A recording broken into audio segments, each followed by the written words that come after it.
তো hello guys, আজকে আপনাদেরকে দেখাবো আমাদের এখানকার গাছের মৌল আমের মৌল কতটা বড় হয়েছে আজকে আপনাদেরকে দেখাবো। তো আপনাদেরকে নিয়ে যাচ্ছি ওই জায়গায়। এগুলো লিচুর গাছের মৌল হতে ধরেছে, একটু একটু করে ধরেছে। তো এই ভিডিওতে ভালো যদি আপনাদের সাপোর্ট আসে তো আপনাদেরকে লিচু মৌলও দেখাবো কীরকম হয়েছে, কত বড় বড় হয়েছে। তো এখন আমের মৌল কত বড় বড় হয়েছে আজকে আপনাদেরকে দেখাবো, চলো। তো গাইস, আমরা এসেছি আমের গাছের এখানে। এই যে মৌল দেখতে পাচ্ছ, কাছের থেকে দেখাই মৌল। এই যে মৌল ধরেছে কত বড় বড়, এই যে দেখেন।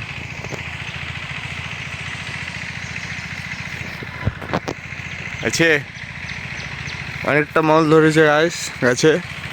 আপনারা দেখুন, চারিদিকে দেখাচ্ছি আপনাদেরকে, চারিদিকে ঘুরিয়ে।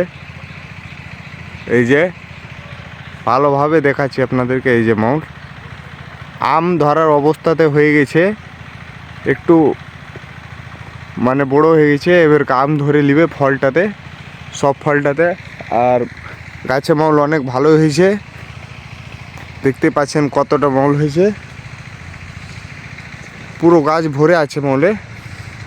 এই যে আরও অন্য গাছে আছে, আপনাদেরকে দেখাচ্ছি ওইটা। তো আপনারা দেখতে পাচ্ছেন এটা গাছে মৌল অনেক ধরেছে, আর এগুলো গাছে আছে। এই যে গাইস, চলো আগে একটু চলো দেখাচ্ছি আপনাদেরকে। তো গাইস, আমরা এলাম 2 নম্বর গাছে।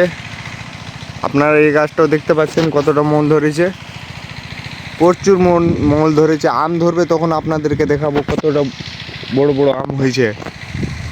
দেখতে পাচ্ছ ওইটা গাছে অনেক মৌল ধরেছে, একদম পুরো একদম মৌলে একদম ভরে গেছে।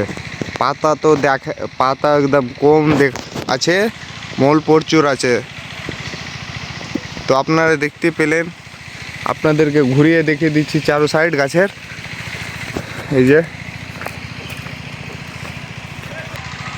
এই যে দেখতে পাচ্ছ কতটা মৌল ধরেছে, সুন্দর সুন্দর।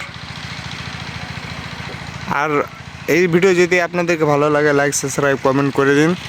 আর আম ধরবে তখন আপনাদেরকে দেখাবো কতটা আম কীরকম আম ধরেছে, কত বড় বড় হয়েছে। আশা করছি ভিডিওটা ভালো লাগলো। ভিডিওটা এখন এখানেই শেষ করে দিচ্ছি। হ্যাঁ।